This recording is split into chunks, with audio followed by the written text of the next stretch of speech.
Yo, Vegas lights shine bright, bad boys sitting pretty. Michael, Steve, Rob running things in Sin City. Podcast blazing truth, rhyming hard and witty. Three kings on the mic, Vegas life gets gritty. Matt Michaels dropping bombs, quick wit, no filter. Sin City's own, blending gold with the silver. Steve taking notes, every word's a thriller. Rob's on the tracks, beats cold like a chiller. Bad boys a podcast, raw truth they broadcast. Speaking facts so fast, haters coming dead last. Las Vegas legends, three amigos top class. Mic in hand, setting fire, never outclassed.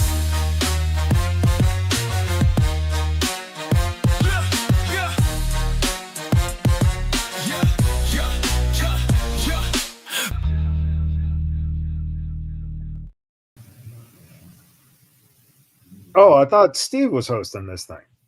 God damn. No. This is the return of the bald and the beautiful. Yeah, I mean, Steve, at least, I mean, an incredible job. Welcome y'all to Vegas Bad Boys of Podcasting. Matt Michaels, Rob Bossoleri, Sin City Steve. Steve, a wonderful job hosting the show for the last 6 weeks. I am disappointed that your head was not shaved during that time. It would have been just a beautiful tribute and unity. It was in the commercial, in the opening theme. He has his head shaved. So. Yeah, it's right there in the intro. So until we get new footage shot, then we got to get you clean, man. We got to make this like in a pair of glasses and like from Cheaters or something. So that's right. I think there's a movie like that where a guy shaves his head and puts on glasses, and he had a rifle. I don't know. It's called American History X. It was a fucking great film, by the way. Gotta love those Nazis. He's back. Welcome back, Michaels. Yeah, of course. What a week to come back, because we had a wonderful TNA pay-per-view last night in Slammiversary. And of course, the big news out of Slammiversary is a record sentence of 7,623. Some notes really quick backstage. Matt and Jeff Hardy did not get done signing autographs until around 3 a.m. last night after the show. Ali was shaken up, but okay after his match last night. If you didn't see the match, he took a dive to the floor. Nobody caught him. It was insane, dude. Yeah, it was bad. Morale was at an all-time high for the TNA locker room. Apparently, the WWE TKO relationship is doing wonders for the company. And Enzo and Zilla were brought into the show last night from outside the company. They've not signed with TNA, so let's just get that established. But again, this card was it was really good. The show was really fucking solid. The first things first, fans are pissed because TNA championships for the women and the men are with NXT. And once again, the wonderful world of wrestling fans, who, by the way, over the last 6 weeks, I have found out are the biggest punches of shit out there. Wonderful guys. You are. What a great way to recover. I'm sure you matched their energy, Michaels. No. There's a special place in hell for wrestling fans, and it's right there next to Chris Benoit. So no holds barred.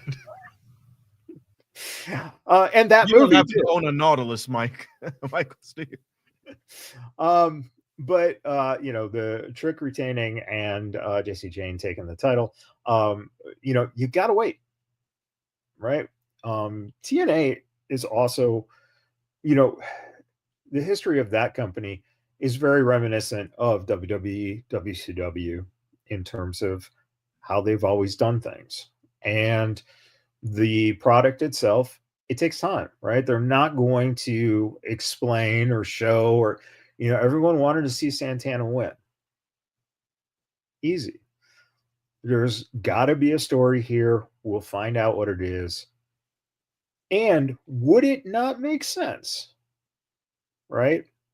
Potentially, if you're going to put the belt on Santana, to have him win on NXT on the pay-per-view.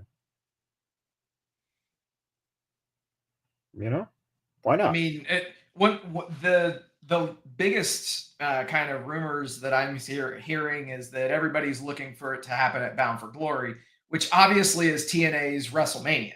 Right. So obviously Okay. that's something major. The thing that I understand the discourse of, not wanting to have both of your champions on another brand. And then obviously, the tag title change. I'm sure we'll talk about that as well. But there were quite a few newsworthy things to come out of Slammiversary for sure. Go ahead and talk about the tag title, man. Yeah, man. So as far as if you want to throw that graphic up there, there we go. So yeah, obviously, you've got everybody involved there. It really did not disappoint. Yeah. Dude, there was a lot of chaos, a lot of mayhem in there. You had the Nemesis, you had Top Dollar, the former Top Dollar, taking a bump from the top of a ladder when he should have just fallen, but instead he jumps and fucking crotches himself between the rungs of the ladder. I mean, but he also did a fucking swanton fucking dive off the, AJ Francis is one of my favorite people on this planet. He is just absolutely one of those guys that anytime I see him, man, it's just smiles and great conversation. He's awesome. He's amazing. And absolutely. His athleticism is top, far and none, some of the best for a guy his size. Yeah. Man, and he showed it last night. And then, damn, those Hardy Boys. Yep. But that ending was unique. That was a cinematic ending. To have a freaking rope ladder come down from the ceiling. Yeah. And then Jeff Hardy just sell it and bow to the audience. It was just brilliant. Yeah. And now we get to see that one last time for the Hardys and the Dudley Boys. Dudleys. Matt, by the way, it looks like you have recovered, but your internet hasn't. No, it's very sickly. It's very sickly, man. And some things will never change. Thank you to the house I live in and the fucking interference of beams or whatever the fuck it is. So, put that up your fucking pie hole and Rudy poo, whatever your ass candy, something or another. So you're trying to tell me you've only got 4 out of 5 bars of signal? That's pathetic. That might be the best you ever did. But I was expecting you to have 6 out of 5 bars because that's what they do over in NXT. Yeah, well, you set the bar too high. Keep it low.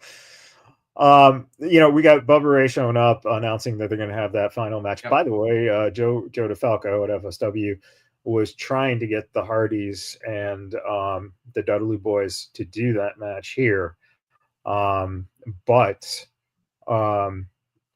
someone's price was very out of range, shall we say. One person, and I will not name names, but you're going to tell me afterwards because it's not ringing a bell to me. No, you wouldn't know. So,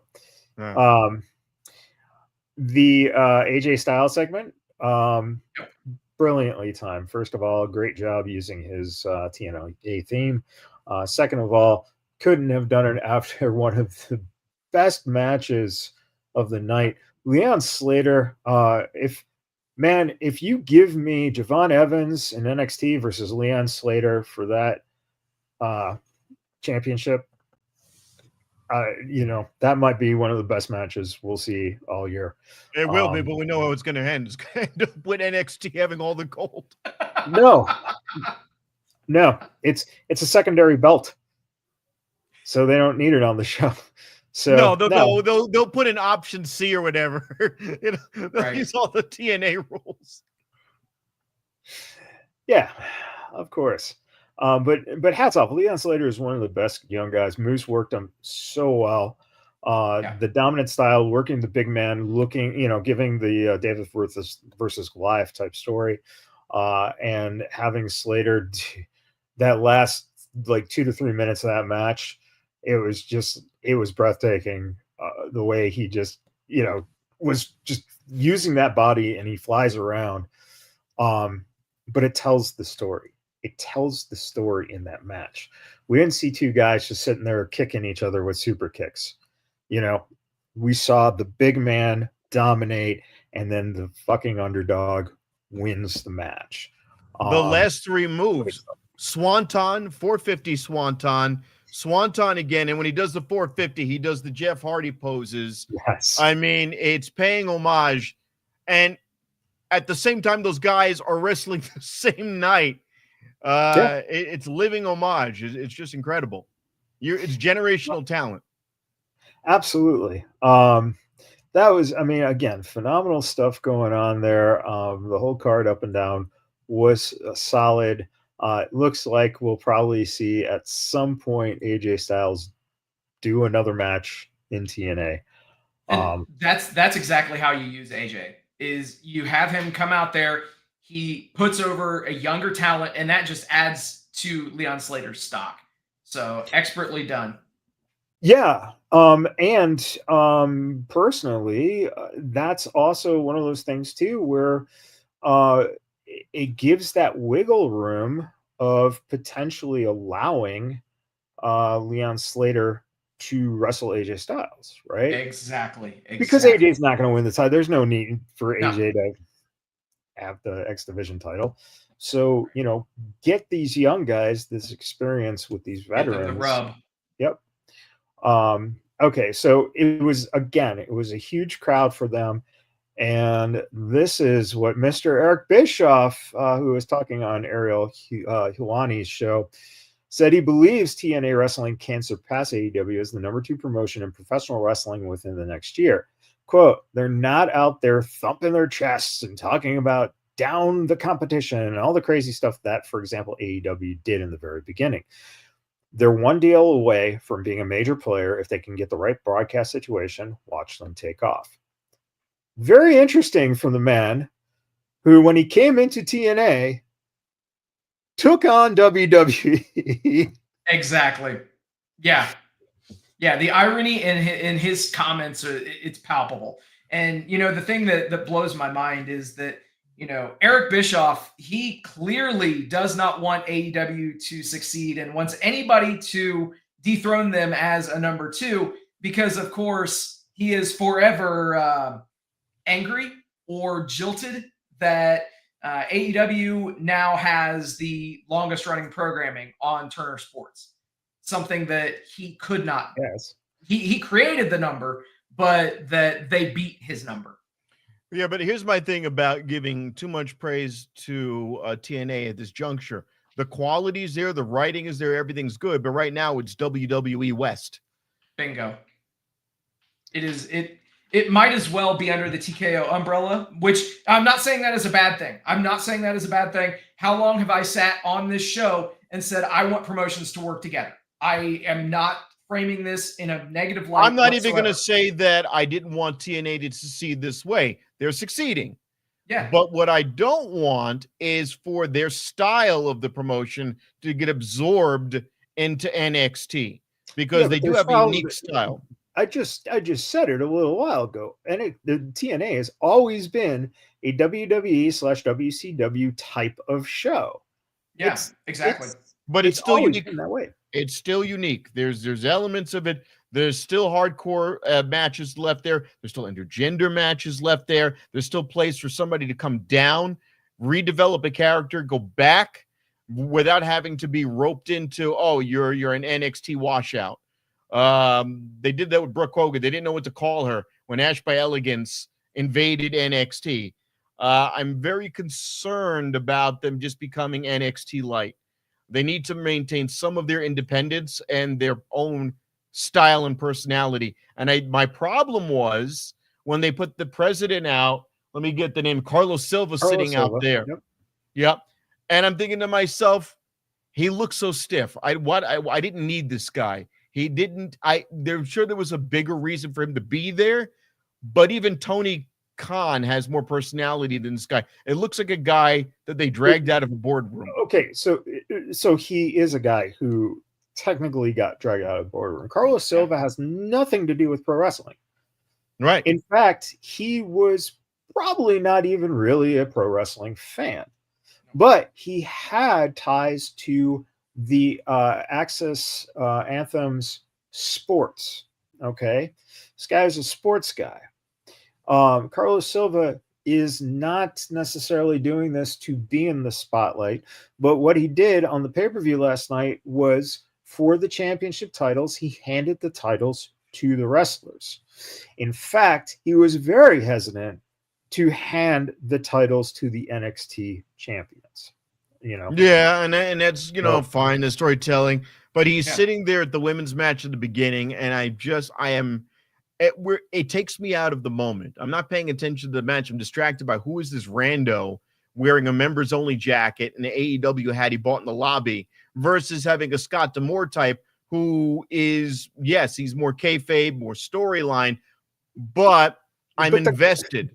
But I that's know the it's two different thing. things. This isn't a story. It's the actual fucking president of the company handing a fucking belt to someone and watching a goddamn show, Rob. Could care less. I'm gonna a full stop. Well, good. I'm glad that's the one fucking point that you're like. What I'm saying is, but this is the point of when you start to get into WWE land, where I have to get invested in some dipshit in the back office. I don't care. That doesn't have that, but that doesn't even have to do with WWE necessarily.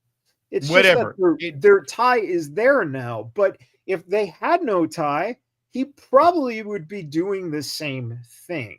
And that's because they're establishing him as the president of the company. This guy, he has been behind the scenes.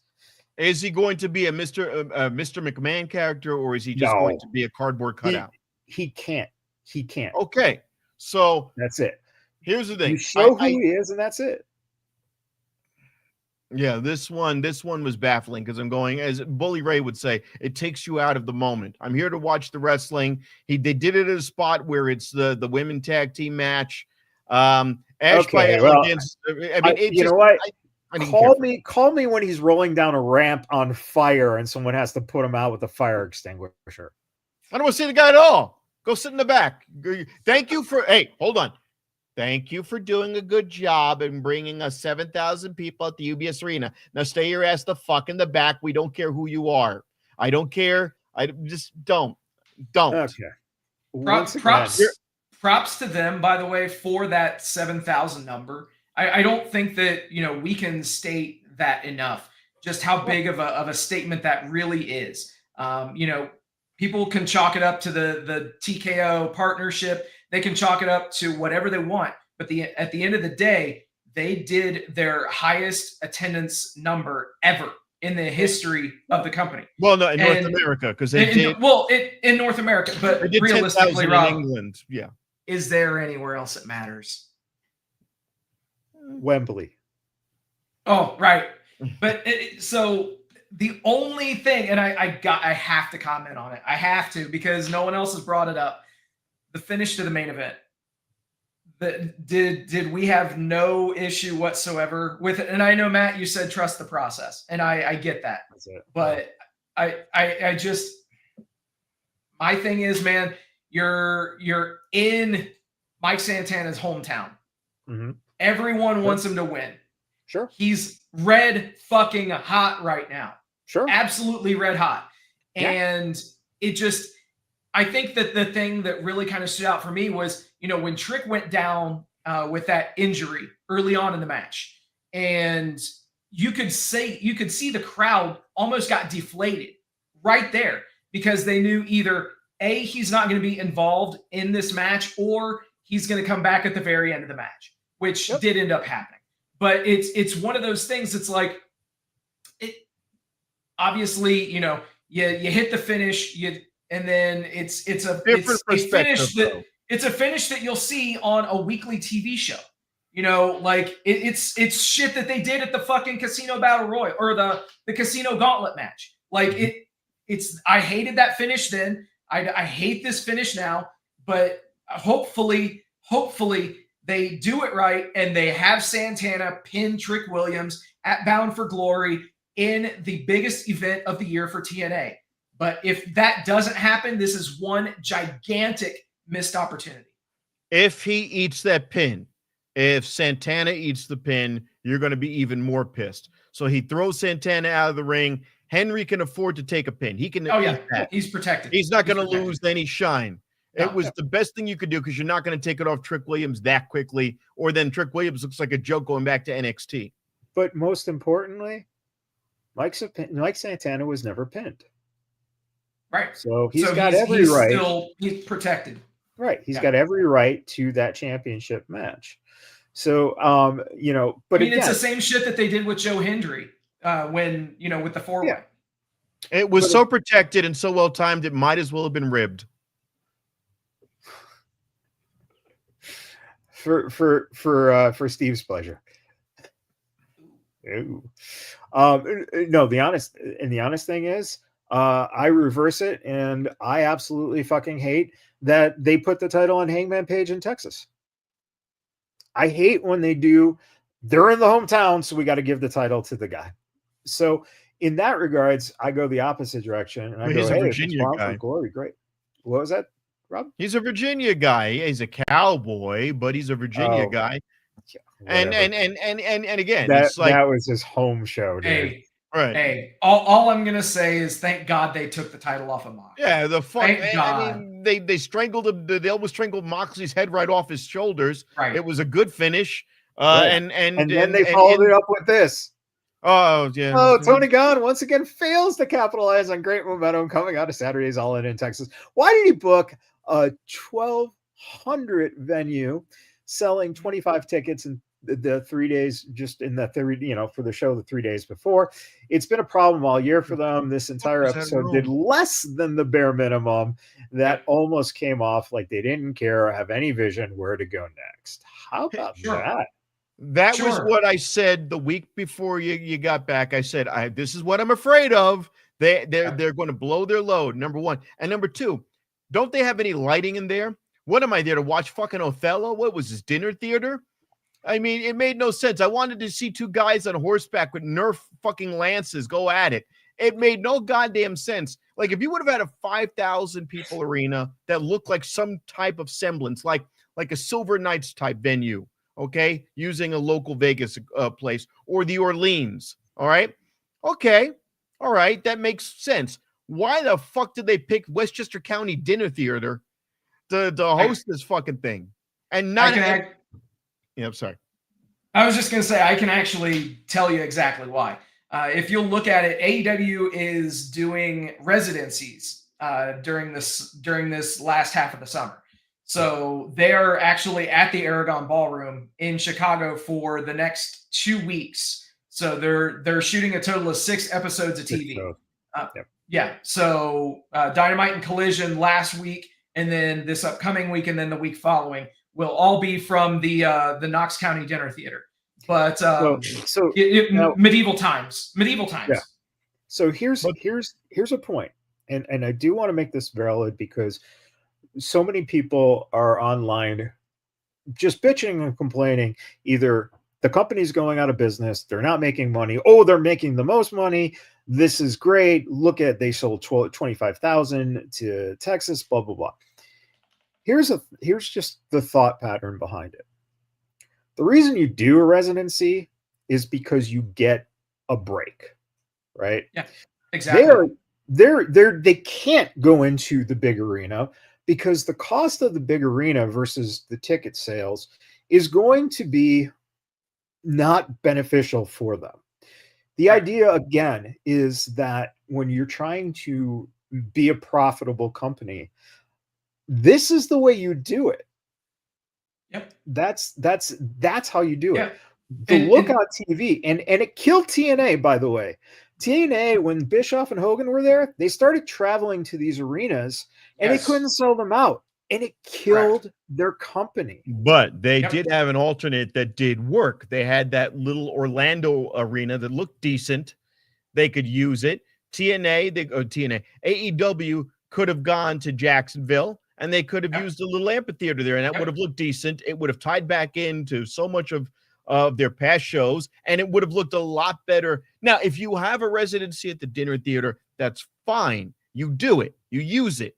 But the match after your main event, your pay-per-view is almost more important than the pay-per-view itself. That sets the stage for everything you do going forward. Wait, didn't anyone? I was clamoring to see Moxley versus Hangman Page again in some form.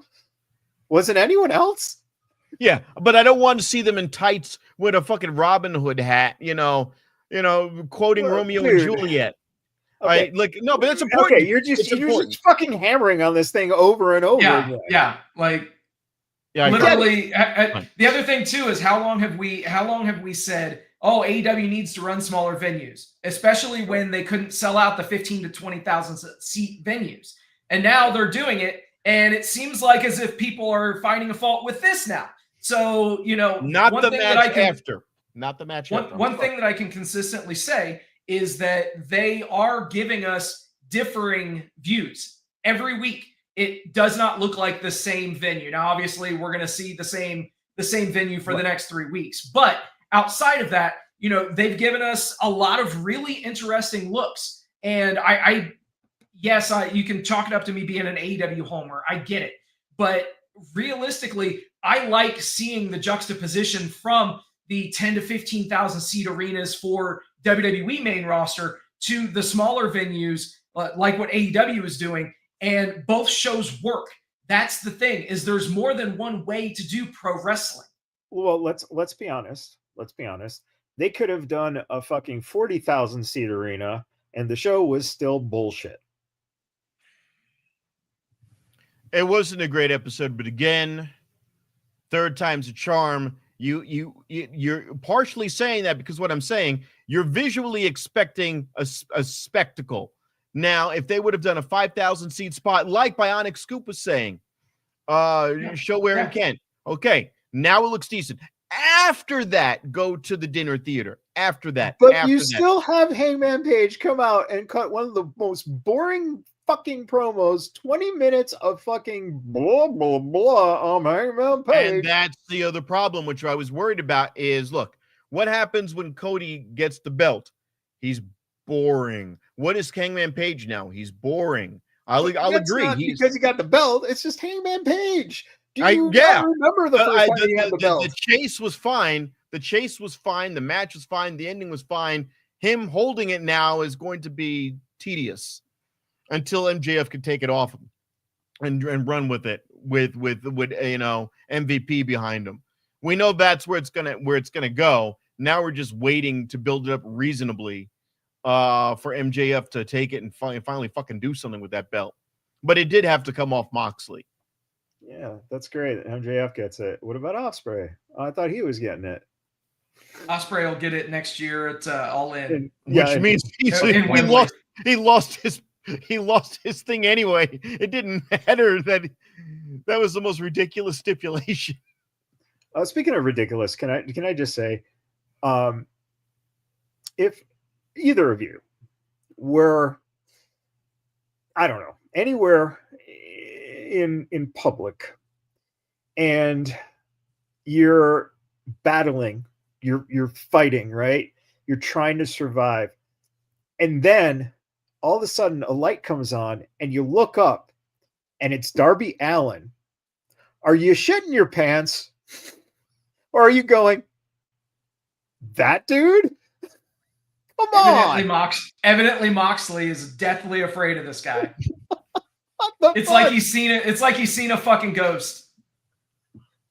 Oh my God, he went to the top of a mountain.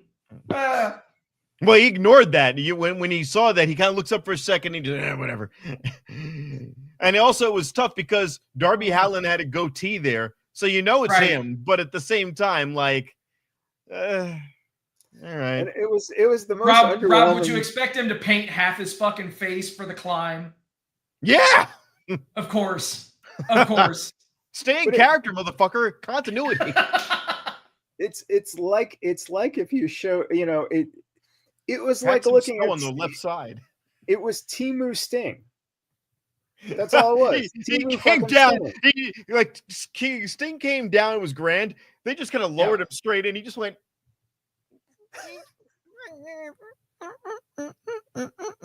Then he couldn't unhook it.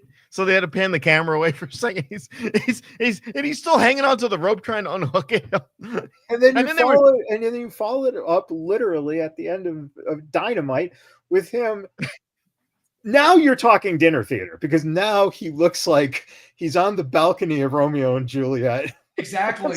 That's what I'm saying. What the fuck? So- What kind of follow-up was that? Hey, all that I'm going to say is I do love how they use those balconies and those boxes in these different settings. I mean, we saw it with Tony Storm, we saw it with Athena, we saw it at the end of the show with Darby. Like, make use of those venues and the things that make those places unique. Pause. There's one problem I have with that. That only works is if you're going to kill the lights around those balconies and the light shines on one of those balconies. Because I'm seeing all the balconies in real time all the time, it looked really cheesy. I was expecting Gallagher's ghost to come and start hucking water balloons and smashing watermelons there. All right. I'm expecting to see Chicken Cordon Blues go out. You know, this was sad. All right. Anything. There's lots of small arenas, but to pick a hokey looking one following what, and again, I was saying this, when you see Texas, I'm expecting to see like an accidental camera bloop where you see a big empty section. We didn't have that. I was like, Oh, they shot it. They shot it extremely well. good. Hard camera side didn't work. Whatever. I don't know. I didn't see that. I saw a reasonably filled stadium. Wasn't filled to capacity, but it was reasonable. I was happy. Stadium size. Yes. Jesus, Okay. Rob, you've got some insecurities. Excuse me. It's a beautiful stadium. It's a great stadium. It's a big stadium. It's in Texas. It was filled. They filled it up. It was such a good job. It was long. It was thick. It was girthy. And then they went to a Hunter Biden's little arena, little Hunter Biden stadium with only 2 people in it. And they were serving Hot Pockets and Takis. So sad. So very sad. All right. So NXT, was kind of a setup going into TNA, but one of the big stories that finally ended on NXT was the D'Angelo family. It was a really good triple threat match to give Tony D'Angelo a victory, give him a little steam going forward. And one of the nicest spots, I love when he spears fucking Stacks through the goddamn wall, which is clearly a paper wall. You know, it's set and everything. Get back to you. But as soon as he goes through and everyone starts going, holy shit, then he fucking tosses him out. And then he goes and he fucking knocks Luke on the table, throws Stacks, and he pins him. And it's like, the story is now complete. And now you can go somewhere else with this character and maybe even finally give him a main roster shot, because he's been down there for about 4 or 5 years now. Yeah, he's been down there since the beginning of 2.0. Yeah. So I think that was the biggest thing out of there. I do like what they're doing with Jordan and Blake. And this is, when you have social media and you have Blake Monroe just digging on Jordan Grace, who's doing her nails and getting herself pretty for the match, and then Blake just says, and how did it turn out? You still fucking lost. That's the good stuff. And some other good stuff is she's gonna have a new costume possibly tomorrow night on the CW. So look at that. Oh, hello. So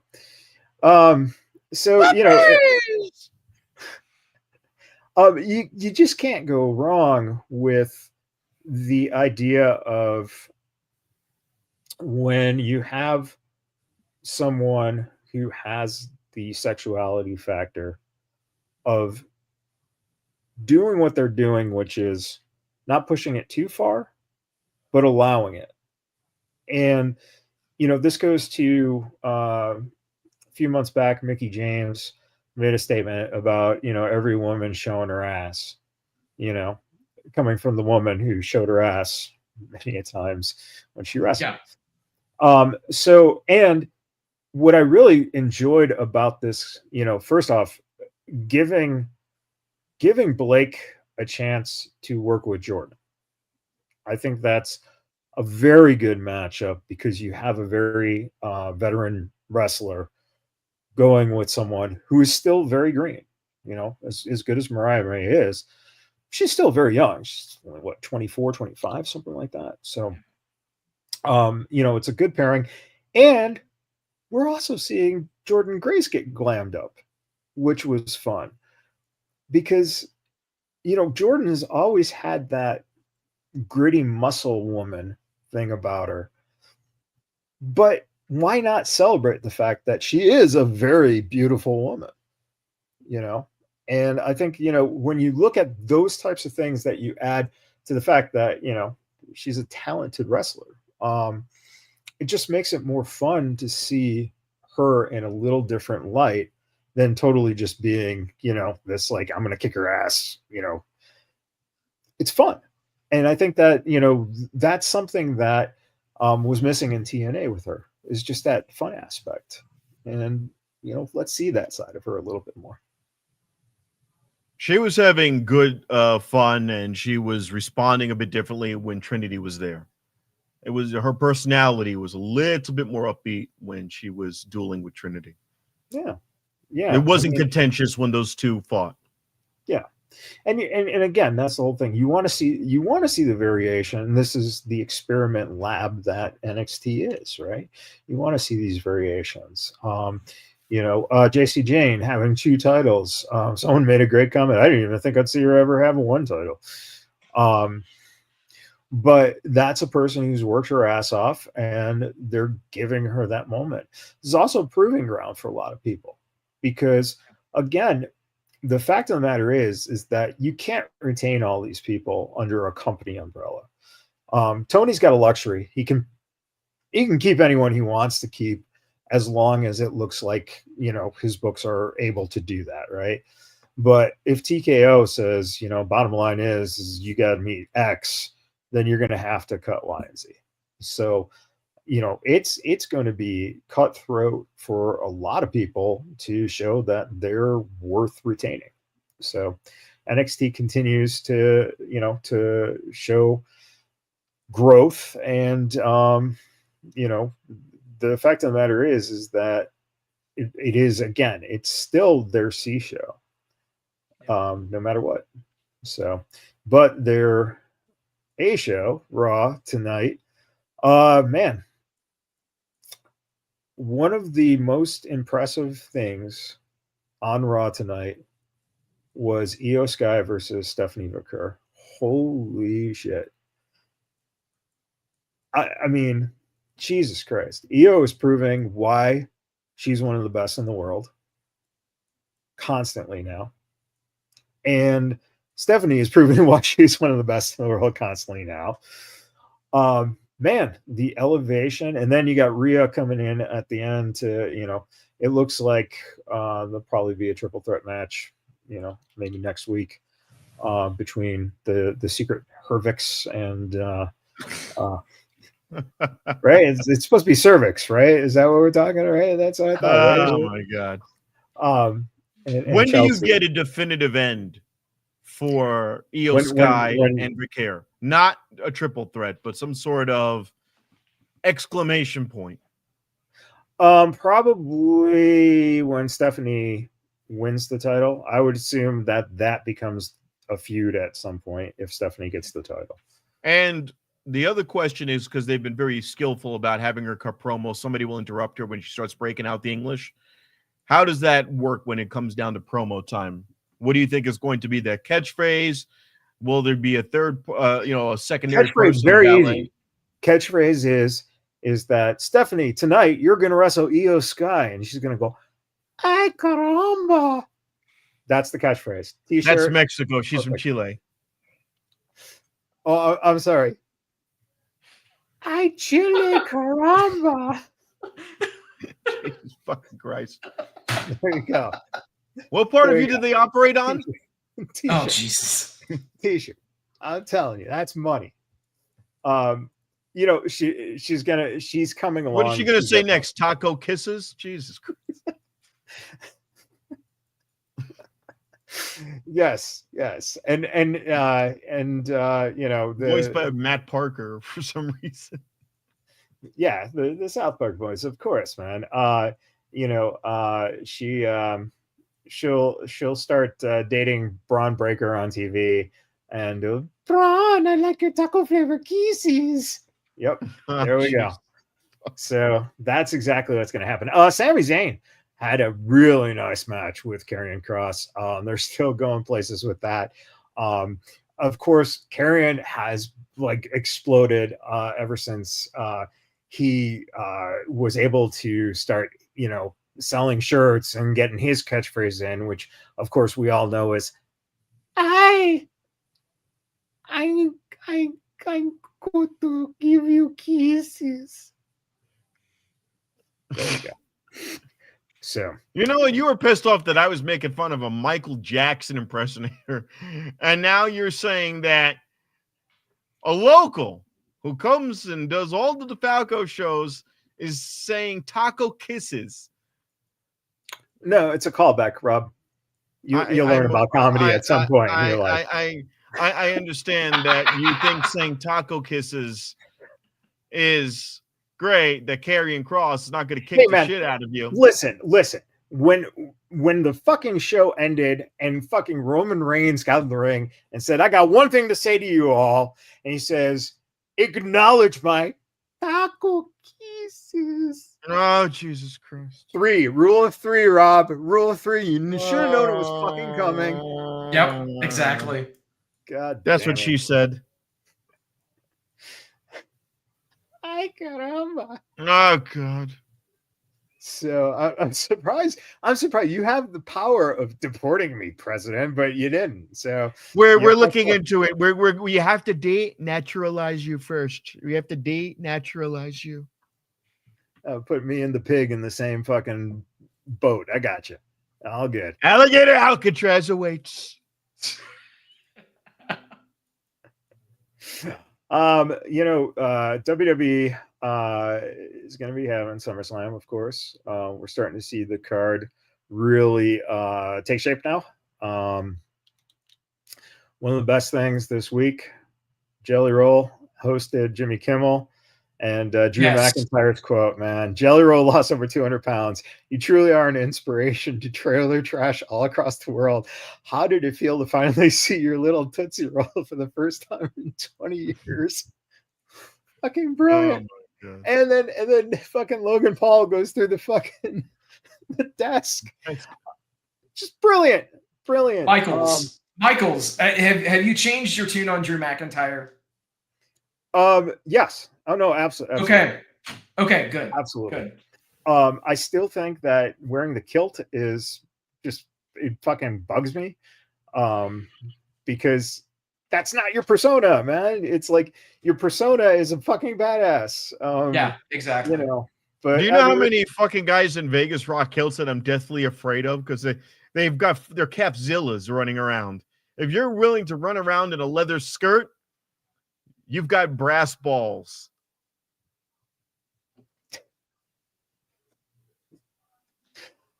Combat boots hanging out in Vegas. Then you're going to leather skirt bars.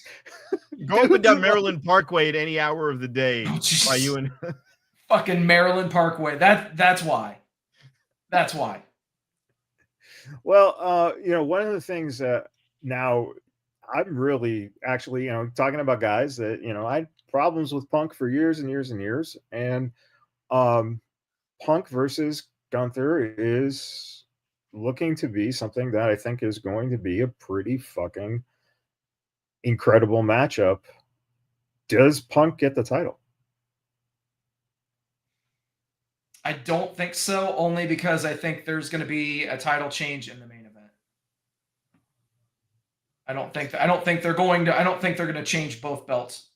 No. But because we got two nights. I know, but I'm just saying, like, I don't. Punk is another guy that has to chase. Once he gets it, he won't know what to do. He's gonna, you'll see the balloon deflate. Oh no! Because Once he gets it, he knows exactly what to do. He's gonna fucking pick fights with guys backstage. He's gonna try to get Yeah. kicked out of the company. Exactly. But the thing, it's going to be. We know it's another example of. Yeah. I mean, realistically, that Or get injured. I suppose that you could easily flip it to Punk, and yeah. Realistically, Gunther did the job, and the only real reason why they took the title off of Jey Uso, obviously in hindsight, is so that they could have the Gunther Goldberg match. And now that that's done, realistically, you don't need to have that title on Gunther. So I mean, just as we're sitting here talking about it, I could see them putting the title on Punk. They don't typically change both main championships. One of you had mentioned to me that they were taking it off of Uso because they wanted to bring the Usos back sooner rather than later. And all signs are pointing to. I think that was your boy Marcus. Okay. Yeah, it definitely wasn't me. I've been gone for 6 weeks. Yeah. It's shaping up that's going to be Roman, the Usos, and Sami Zayn. Yep. November. Yep. Survivor Series versus the Tongans and and the other Fatus and all that shit. All right, it should be Sokoa. The MFTs. Mm-hmm. But Zilla looks interesting. Well, one day, one day I will use him and get a home. Time. One day I will use him and get a home of my own. Here we go. Fandango announced today that they are going to be showing both nights of SummerSlam in the movie theaters. Yeah,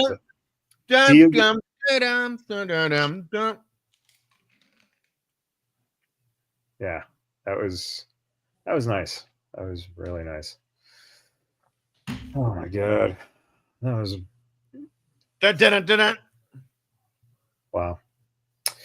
Okay, so yeah. Third time is a charm now. Third time.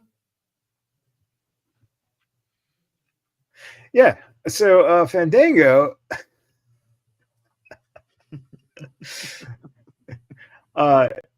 basically Fandango is going to be showing SummerSlam in movie theaters both nights. Looked at Regal. It looks like right now you can purchase, it says day one is when you can purchase the tickets, $25.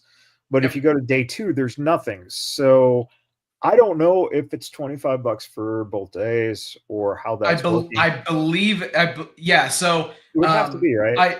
It says get your tickets to this 2-day event. Okay. So because it's listed at like the SummerSlam bundle, which includes both day tickets and an exclusive T-shirt. Oh, there you go. Okay. So there's that. Actually, I'm looking at this. $65. $65 gets you the 2-day pass and the T-shirt. The T-shirt. Okay.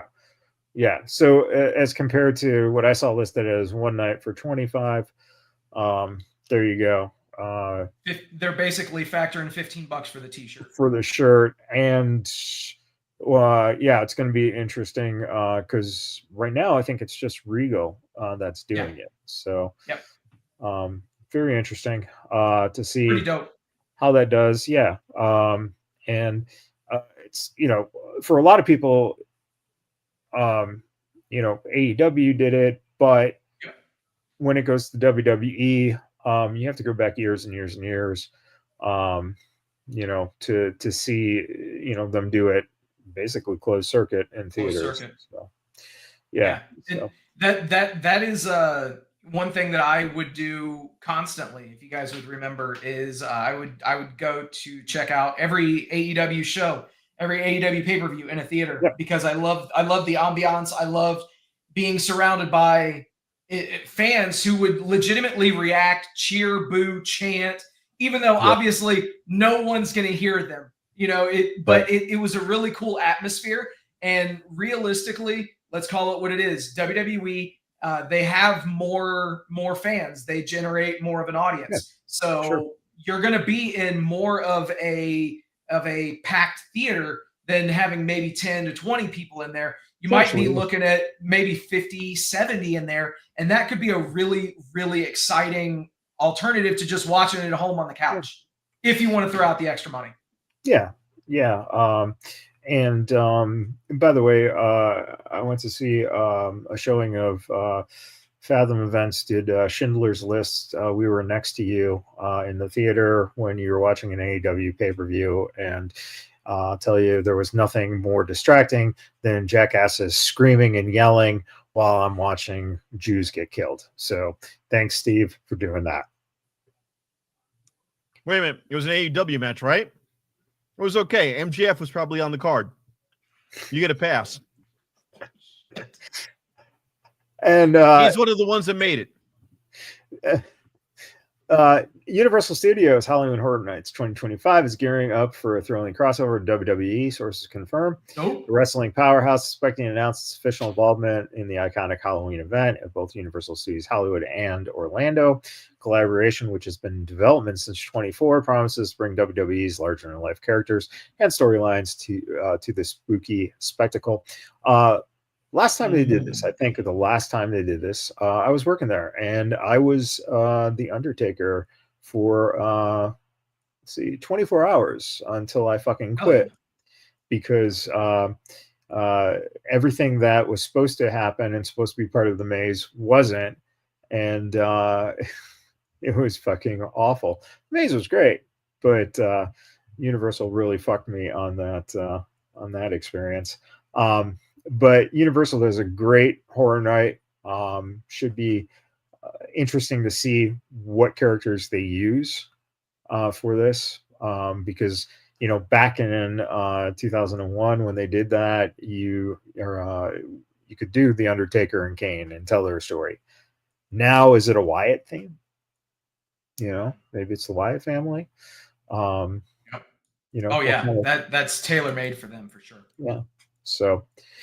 All right. At this point, I am, gentlemen, going to crack open a nice cold. Let's see here.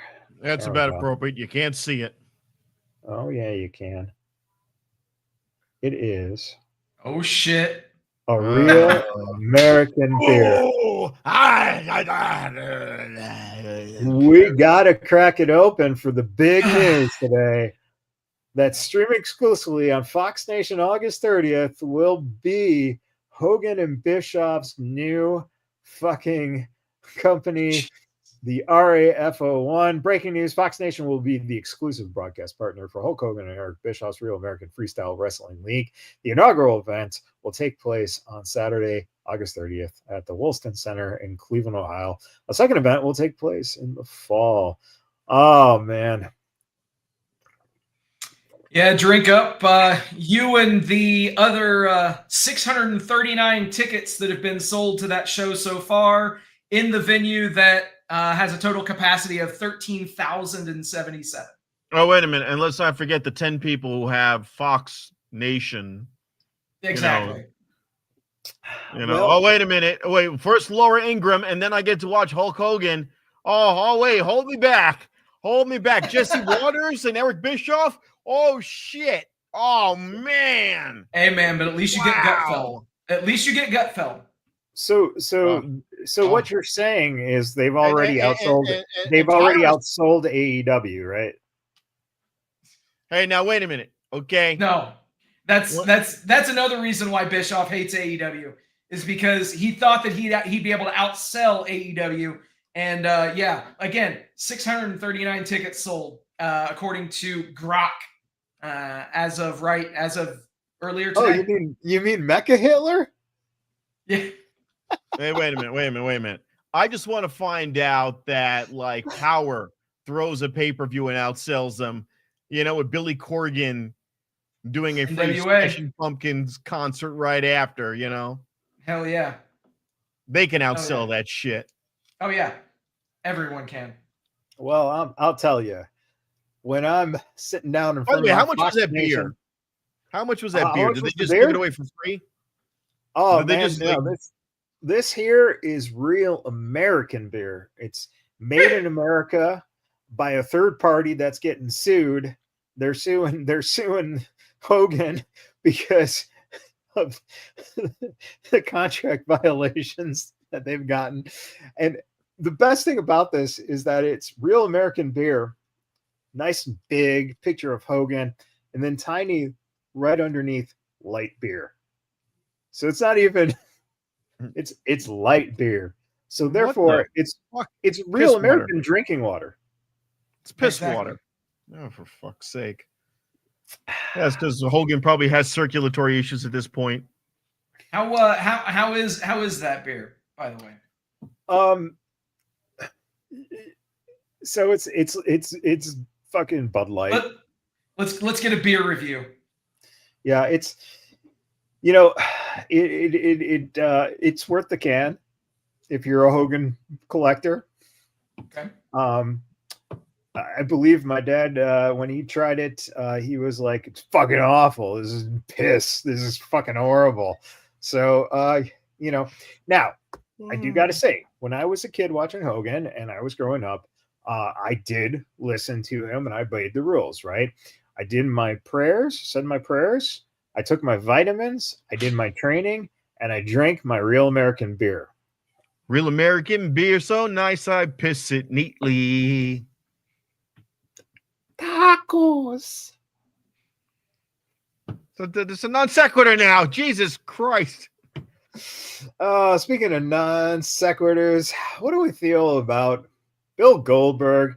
I got 2 weeks, man. I got 2 weeks before I really spill the beans and make my feelings kind of known. Make my feelings kind of known. Kind of known. About the entire rundown from the inception of the idea to its delivery. It was less than to be desired. Again, I'm going to complain. I'm not going to complain because not many people get that opportunity, but I am complaining. Exactly. Wow. So anyone? So the old IWC's been bitching about this. Dave LaGreca's on a fucking fierce rant about this, and everyone's. I've had it with this guy. I fucking had it with this guy. I mean, if you want me to put him on, if you want me to put him on, Bully, I'll put him on. But I'm done with him. I'm freaking done with him. Okay? How dare you fucking complain? What more do they need to give you? They gave you everything. Oh, fuck this guy.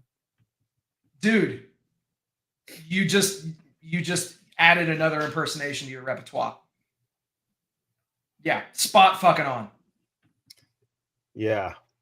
Try that one at the comedy club. See if anyone responds to it. Yeah, exactly. Exactly. Who? Well, who the fuck is this asshole? It's Dave LaGreca from the Busted. Oh, never mind. Fuck him. Speaking of this asshole and fuck him, Tony Khan feels that AEW is the wrestling he would love to watch when he was a kid. AEW, when I was a kid, is the wrestling I would love to watch. I absolutely loved wrestling watching. That was like ECW. And the first wrestling show I ever went to outside of Champaign, Illinois, was actually in Philadelphia. It was ECW, the first 2 shows I ever went to. He's a fucking liar. The first wrestling show I ever went to was outside of Champaign, was actually in Philadelphia. The first 2 shows I ever went to was outside of Champaign. Oh my God, back to back outside Philadelphia Friday night and then Philadelphia Saturday night in the ECW arena. And it was fantastic stuff. I grew up in Champaign, Illinois. And when I was 12 years old, I started writing a show and an email thing with my friend. And we would write shows and email them to each other. We drafted all the wrestlers and split all the wrestlers in the world up and wrote our shows. And mine was Wednesday Night Dynamite. And his was at the Aragon Ballroom. He called it the Aragon Brawl Room, and we're bringing it to life. My buddy Todd. Holy God fucking sake. What the hell? Is everybody happy tonight? Did everyone have a good time? That was a part of a I think it was Q101 in Chicago. Yep. He was doing a press tour leading up to All In, and leading up to those Aragon Ballroom shows. Right. And that was one of the more newsworthy sound bites there, and I'm glad that you picked up on it. And we got the reasoning for why they ran the Aragon Brawl Room. So call back. And yet no one seems to have seen Todd at the show. What happened to Todd? Todd got cut out of the whole thing. Todd's Todd. still in Champaign, Illinois. Yeah, He never he's left not. Champaign. Oh God! All right, Tyler Durden, ladies and gentlemen. He now lives in Real American Beer, Illinois. oh, say your prayers, take your vitamins, do your training, and drink your Real American beer. Oh my God. That guy.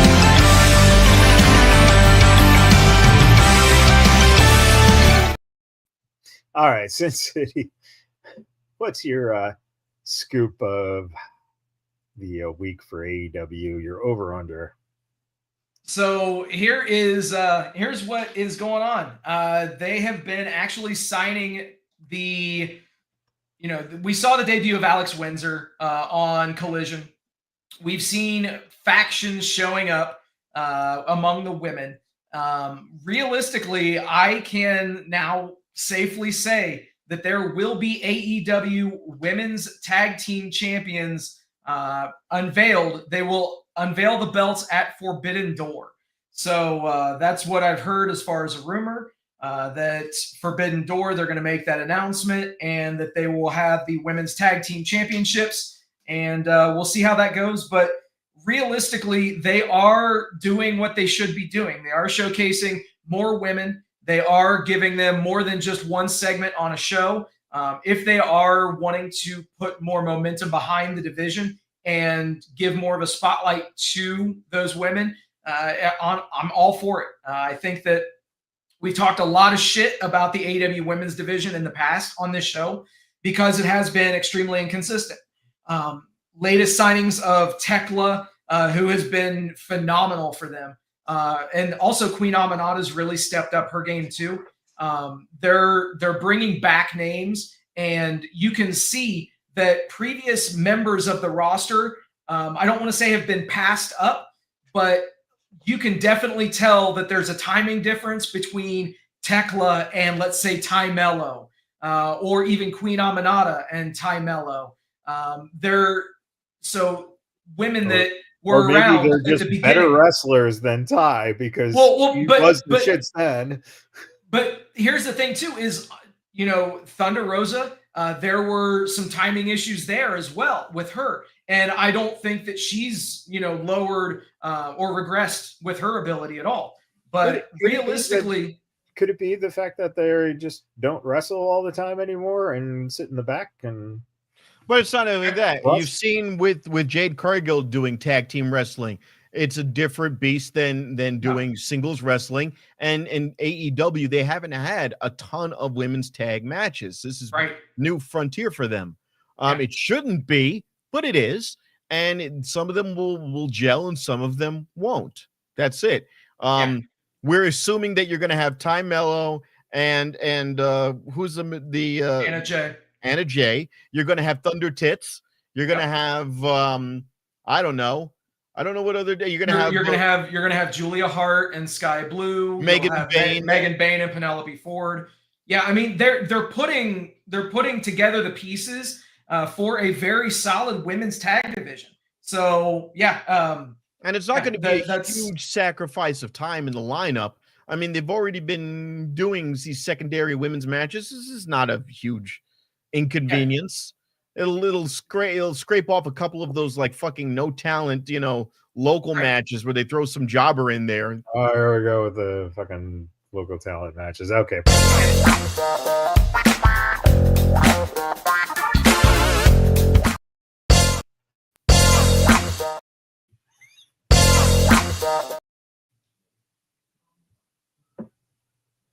Anytime you're ready, Mr. President. This is so disrespectful. First of all, this guy, he loves the local talent so much. He's on the Falco Files every 3 minutes, waiting for some update on Ice Trick Williams III or whatever the fuck they got over there because they don't know what the fuck they're doing. And now I have to hear this guy complain, oh, they're going to put 2 women together. I love when 2 women are together. It's the most beautiful thing. 2 women together in a ring, and now you could have 4 women together in a ring and maybe 8 all together in one big, beautiful orgy. What was it that Timeless Tony Storm said to Mercedes Moné, I loved kissing all 4 of your lips. That was sweet. That was really sweet what she said there. That was a really beautiful moment shared by billions and billions and billions of red-blooded Americans who, quite honestly, don't drink piss water from Hulk Hogan. He's washed up. He kisses my ass. He goes, "Excuse me, Donald, can you pardon me for all of my horrible sex tapes?" And these were the worst sex tapes. I've had great sex tapes. I can't release them because they don't exist. They're on an island that doesn't exist. And these were sex tapes like never before seen. You've never seen sex tapes like these, quite honestly, but they don't exist. They don't exist. And if we're looking into it, there maybe was some other guy named Jeffrey that made the sex tapes. Maybe there was a sex tape. I don't know. Maybe it involved a young McMahon lady. I don't know. We're looking into it. There was an island with somebody named Stephanie. I don't know. I'm asking Linda if she remembers anything, but she doesn't seem to remember. I don't know. I don't know. But I will say this. We are going to make America great again by having lots of beautiful lipstick lesbians. Okay? We want lipstick lesbians in the ring. Okay? We don't want Nyla Roses. Okay? The LGBTQLMNOP. Now I know gay ABCs. Please don't try and butt fuck me.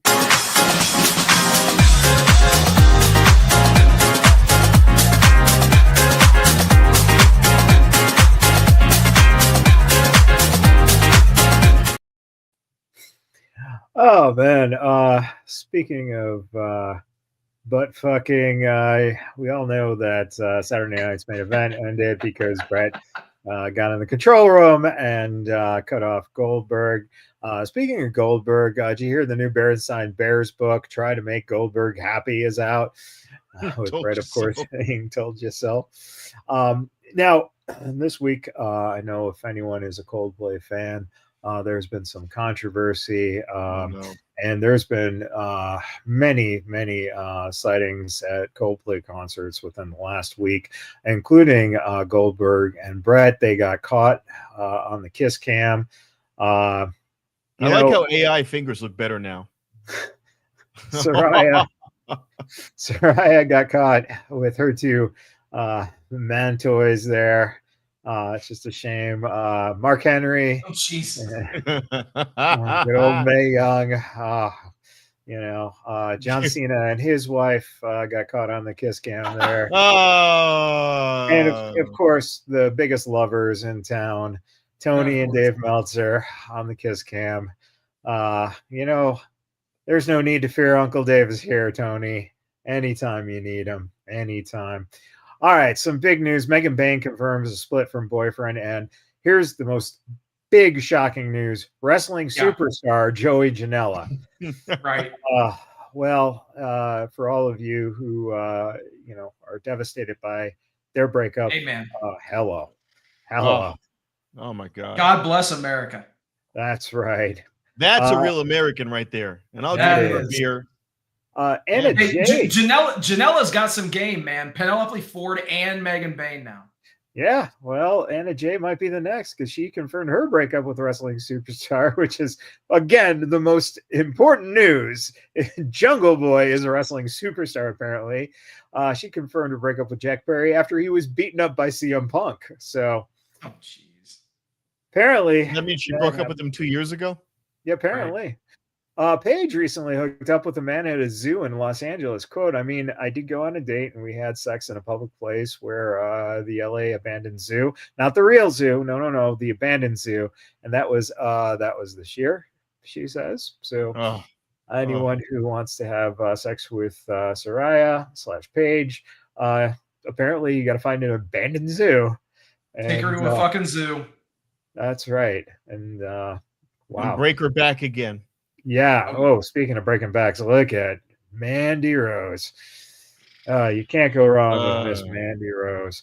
I'm going to tell you right now, giving Mandy Rose a little competition with the Peach there is Tatum Paxley from NXT. Yeah. Look at her Paxleys. I mean, it's pretty impressive. I think we lost Rob. Oh boy. Wow. Wow.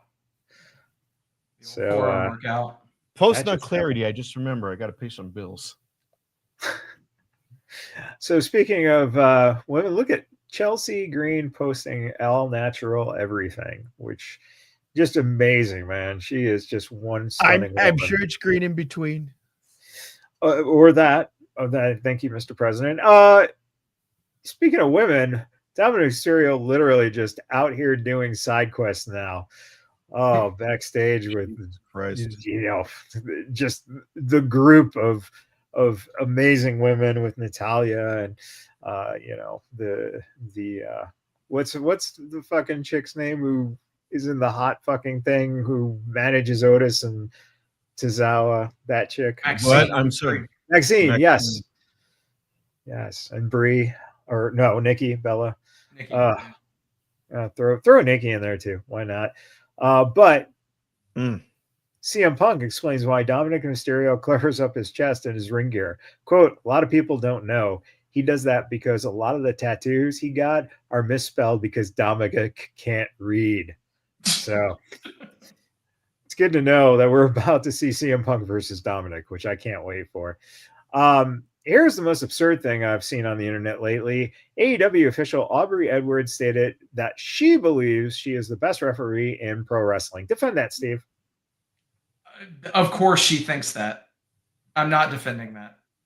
That's not happening. She's not even the best referee in AEW. Paul Turner. I think she's a good referee. She's a good referee, but she's not the best referee in her own company, let alone in professional wrestling. She was for a time. Mind. Paul Turner is the best referee in AEW. Wait, is Paul Turner the one that did the match with Kenny Omega and MJF? I don't fucking know, man. I'm not cage match. There's a reason why I said that, because he allowed them to just throw tables in a non-hardcore match and let that shit fly. There was a lot of dumb shit. So no, I'm going to say she is the best on that company. Okay, there was a and time then where she I'm was going to doing play. I'm going to play this clip for my friend Rich Knox, and we'll let Knox hear it, and then we'll let him deal with you, Rob. You know, you were saying that earlier that Karrion Kross was doing taco kisses. Fuck Rick Knox. Hey, bring him. Fucking bring him. Fucking bald on bald violence. You got Karrion Kross to worry about when he hears taco kisses. No shit. Yeah, I'm okay, buddy. TikTok, motherfucker. Yeah, exactly. When Kross is making taco the fucking kisses. When Kross is making the merchandise money off of that, yeah, then I don't think there'll be any problems. You think he's gonna get taco kiss scratch? Right now, if he put out a shirt that said Karrion Kross loves taco kisses, it would be like the number fucking 2 seller on the goddamn website. That's how popular he is with his merch right now. WWE, get your taco kisses merch right here at shopwwe.com. Speaking of Knox, here's Mox. Stone Cold Steve Homeless is back on the drink. Oh. Hey, I'm Bob Cena. You can't see me. King of the Hill coming back. Hey, speaking of Cena, Springfield College class of 99 right there, boys. That's right. Right before Johnson. Oh, wait. Vincent Kennedy McMahon, Sergeant Band Company. Flex is what they called him in high school. Will probably always be remembered for the way that he strutted around school, holding his head high. His most outstanding accomplishments were in the field of athletics and geometry. Vince plans to attend East Carolina College next year, after which he hopes to achieve the high ambitions that he has set for himself. President of the U.S. ? Oh, dear Lord. Another rapey billionaire at the top of the card. No, thank you. No. Then again, we love the grapefruits, the genetic jackhammer. That's another character I could do. Just run around with the hair and just. Yeah, all right. We'll do it. Bring it on. Bring it on. Well, I'm glad you're starting to catalog your rapist characters. Jesus. He's going to do another rapist character. Bully, this is fucking bullshit. This is not what I'm spending all this fucking money for. Rob's got a type. Fun fact, when Harley Race was first getting into the wrestling business as a teenager, he worked for a wrestler named Happy Humphrey, who was one of the heaviest wrestlers in history. One of Harley's duties was bathing Humphrey after shows, which involved using a mop and bucket to get him clean while the 800-pound man laid down completely naked. No wonder why Harley Race was such a badass motherfucker who wanted to kill everyone. Because that's how he started. Hey, 20 years ago was the first time ever in a WWE ring that we saw a young Tommaso Ciampa playing Thomas Whitney at ESQ as Muhammad Hassan's counsel and getting taken out by The Undertaker, leading to the match with Muhammad and The Undertaker. Look at how young Ciampa was there. The hair wasn't bad. Look at him. It looks good. There you go. Yeah, and now he looks Or the beard. Yeah, now he looks amazing, right? You know, looks like the little magnetic face guy where you just take the put it on the beard. There you go. Yeah. Now he's a bald brother in arms, so gotta love it. All right. This week, happy birthday to the Iron Sheik. Yeah. Happy birthday, Dad. Yeah. Keep funding the little bitch. I mean, do not talk. You drink Hulk Hogan's piss water. You gay fuck. Say my prayers, take my vitamins, do my training. Hulk Hogan real is American beer. Fuck Hulk Hogan. In all seriousness, this week, Buff Bagwell underwent surgery and amputate his right leg due to basically reoccurrences since a car crash in 2020. Again, in all seriousness, condolences and hopefully the best of wishes to Buff. Now, with that said, and this being a comedy type wrestling podcast, here we go with Too Soon. It's been announced that Buff Bagwell versus Zach Allen in a Boca Raton Championship Wrestling Summer Smash match. It is going to be a wooden leg on a pole match. I'm sick. I'm nauseous. I'm fucking nauseous, dude. I'll make you feel I wasn't better. even going to drink tonight. Oh, my God. Here's Alexa Bliss and her daughter. Aww. There you go. See? That's awesome. We're not bad. Hey, where's me and Alexa Bliss? I didn't get that downloaded quick enough. So we'll get that next week. So there you go. There's a happy moment. That's how we're good people. It puts the oil on its skin or else it gets the leg drop again. It shit took me a second, man. There you go. That's happiness right there. Hell yeah. Yeah, look at that. Hell yeah. Hey, who's that? Is that one of your rapist characters with her? Oh, no, it's just Rob with her. Well, here, this is... okay, yeah, we see it. We see it. We get it. You're with her. Just want you to know where how I roll. Yeah, like this. He got me out here dressing like Midian. Flopping everywhere. Out here in Vegas. Oh, Jesus. And finally, on a really very sad note, today we found out that Roddy Hogan, who goes back 30 some odd years as being known as a Hulk Hogan wrestling fan, passed away. It's just kind of a sad moment when someone who has known a lot of wrestling fans over the years and is a personality like that and stands out, passes away. It just is, it's just sad to see. Thoughts go out to his family and friends. And, there were just tons of outpouring and, good wishes.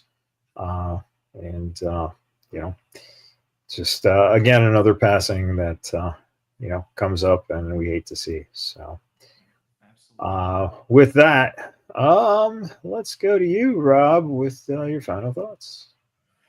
Well, tomorrow you get a chance to see me perform live at Ola Abibi off of Charleston.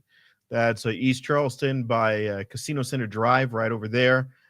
And then for any other things, go to Vegas Trump Guy, TikTok, and Instagram, and see all my updates, any of my shows. And also you can find my info over there for Cameo if you want me to book me to do a little private message for you or your family. All right, Steve, what do you got for us? All right. Just want to say thank you to everybody for hanging out with us tonight. Thank you for liking, sharing, subscribing, doing all the stuff that you guys do. We appreciate each and every one of you. Also, very special thank you to all the brave men and women serving this country, whether you're doing it on lands, foreign or domestic. Thank you for doing what you do so that we can do what we love to do. And last but not least, repsports.com, reppsports.com. Go there for all your pre-workout, weight loss, and general energy needs. Again, repsports.com. Use promo code Vegas at checkout and save yourself 10%. You know, it's not like this that I like to sit back and Oh, no. I know what's coming. myself a Yep. nice real American beer and just kind of think about those fuzzy whites. God damn it.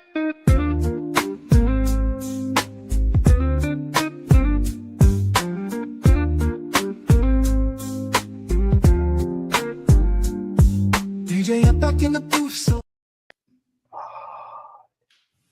Oh, my God. Go back to Taco Kisses. Ah, fuzzy sleeper kisses. Oh, Jesus Christ. All right. Well, there you have it, everybody. I'm calling Daryl. I'm calling DJ Impact because you're impacting his slippers. Nah. I'm just making sweet, nasty love to them. That's all. Oh, God. I'm going to be sick.